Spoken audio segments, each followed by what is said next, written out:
Hey guys, I sure miss you. Just gonna keep throwing that out there. I miss you.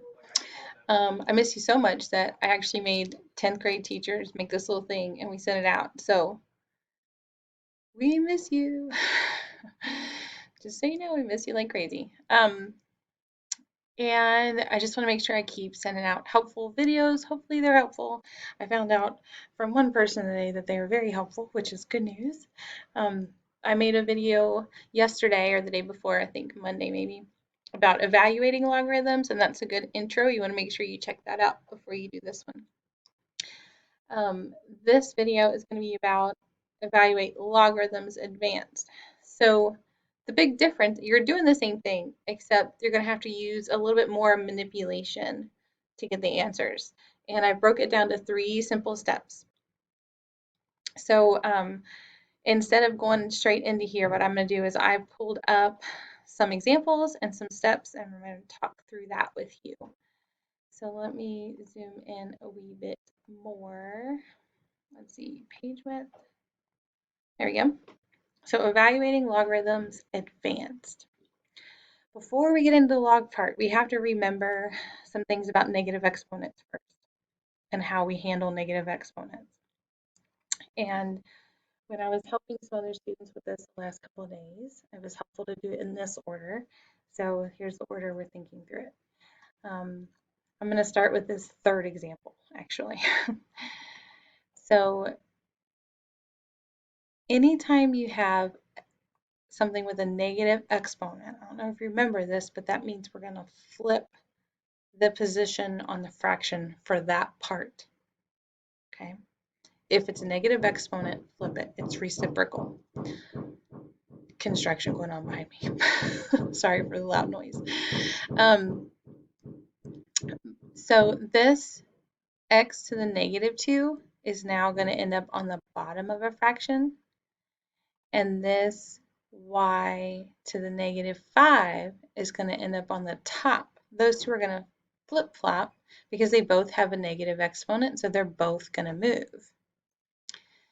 And let me then type that in there. See if I can do it. So we're going to have a fraction. And on the top now, that y with that negative 5th exponent is going to move to the top and become y to a positive 5th. And that x with a negative 2 that was on the top is now going to go on the bottom and become x to the positive 2. Okay, so the way to get rid of the negative is to flip them. Now, this 3 does not have a negative exponent, so it's going to stay where it was. This 4 does not have a negative exponent, so it's going to stay where it was. Only the things with negative exponents flip in general. Okay. So if we go back to example 2, which is a little bit more simple, the only thing with a negative exponent is this x to the negative 3. So that is the only thing that's going to move. So the 5 does not have a negative exponent written on it, so we don't move it, we leave it. But that x to the negative 3 is going to come down here and become x to the positive 3. But if you notice, there's just a blank space on here now. We don't want to leave a blank space on a fraction, so we're going to put a 1 to hold its place. Okay? So x to the negative 3, the only thing that's there is x negative 3. There's no 5, there's no 3, there's no 4, there's nothing else. There's literally just the thing with the negative exponent. So that thing with the negative exponent now has to go on the bottom of a fraction. So x to the third. But there's nothing up here. And there's nothing else to move around, so we do need to have that 1 to hold its place. Okay? So as a quick reminder, anything that has a negative exponent on it has to get flipped. Okay? So let me try this. Start inking. There you go. The negative exponent stuff has to get flipped. The Negative exponent stuff has to get flipped. Everything else stays where it goes. X to negative 2 got flipped. Y to the negative 5 got flipped. Okay, so that's the main idea here. Now we're going to use this information and some other stuff about exponents and things to help us now evaluate logarithms. Okay, so before we were remembering stuff about negative exponents, and now we're going to use it. So when it comes to evaluating logarithms, there's going to be 3 steps we're going to do. Okay, once it's the harder stuff. You're going to rewrite the equation in exponential form. So let's do that first. Okay, step 1. This says log base 3 of 1 over 27.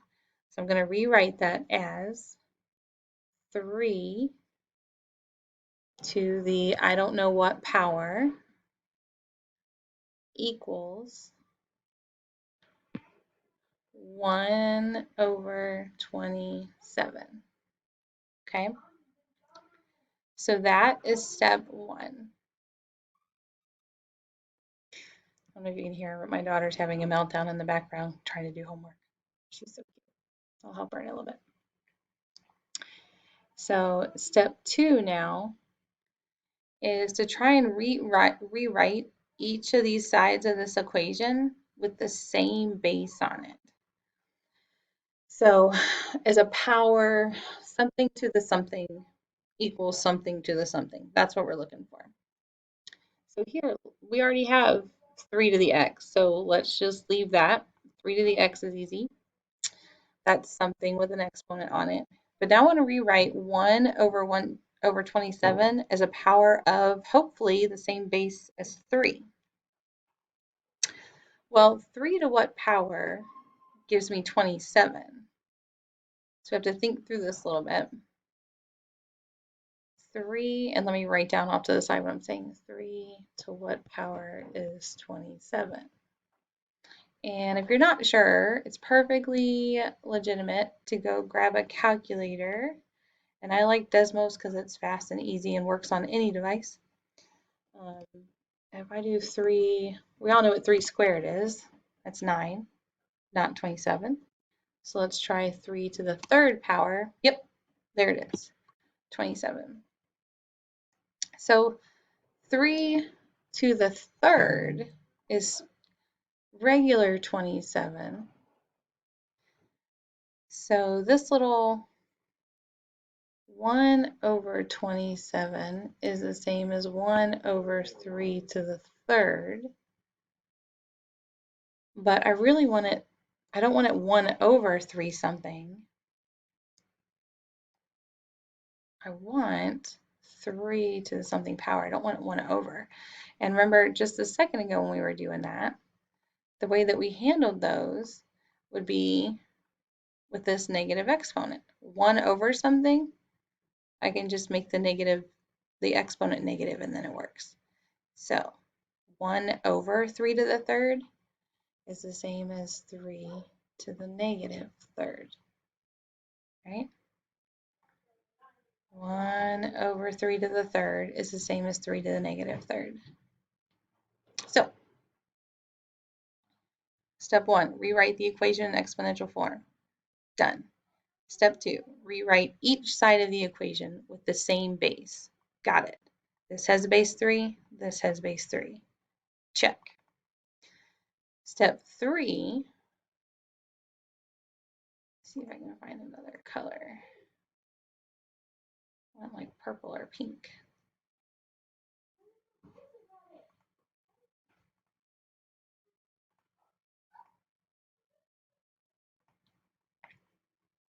Step 3 now is solve the equation using just the exponents.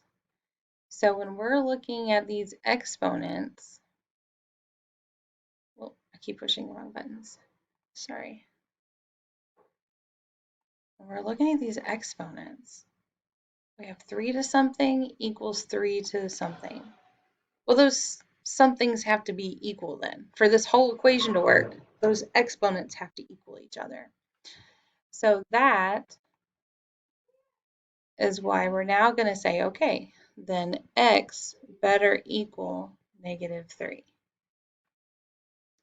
And that equation is already solved, so my answer here is -3. If you're not sure if your answer is right and you want to double check it, you can grab your exponential form of the equation right here. 3 to the x equals 1 over 27. I'm going to do 3 to the power of whatever we think the answer is. And we think the answer here is -3. And that's a crazy decimal. So, and I want it to equal 1 over 27. So underneath there, I'm going to go, okay, well, what is 1 over 27 as a decimal? There we go. It's the same. 3 to the -3rd does equal 1 over 27. So we're good. Check. Okay. Okay, so we're going to repeat these 3 steps with another problem. Rewrite the equation in exponential, rewrite each side with the same base, and then solve an equation that just has the exponents. Okay, so step 1, rewrite it in exponential form. So the base is 16, the exponent we don't know, and it's going to equal 8. Now this time it's not as obvious as to what my new base is going to be as I rewrite these, because let's see, step 2, rewrite them with the same base. So I'm going to try this here. Let's try 2 and see what exponent of 2 gives you 16. Let's see, 2 squared is 4, so that's not it. 2 cubed is 8, that's not it. 2 to the 4th, there we go. So over here we're going to have 2, oh, not sure what just happened there, my bad. 2 to the 4th, and then I still have that x in the exponent, right? 16 is just 2 to the 4th, and then it's going to equal, well, let's see, 2 to what power gives us 8? 2 to the power of 3 gives us 8. So we're going to rewrite this side as 2 to, whoops, as 2 to the power of 3. Okay, so all I said was 16 now becomes 2 to the 4th. And 8 is 2 to the 3rd power. That's all that says. Okay, so now step 3, when we were talking about our different steps, step 3 is now just look at the exponents. Okay, so I'm going to highlight the exponents here. 4x and 3. And what has to be true is for this whole equation to be true,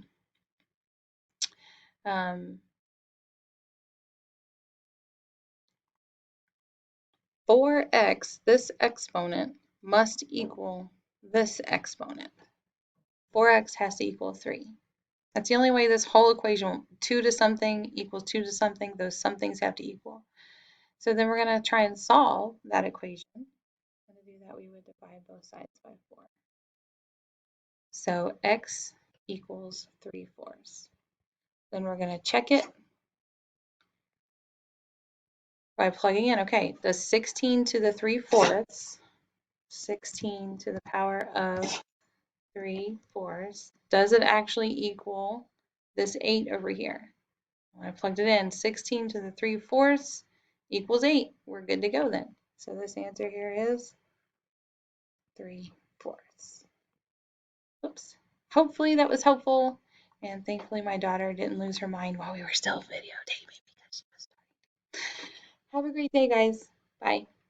Look at it. Just look at that.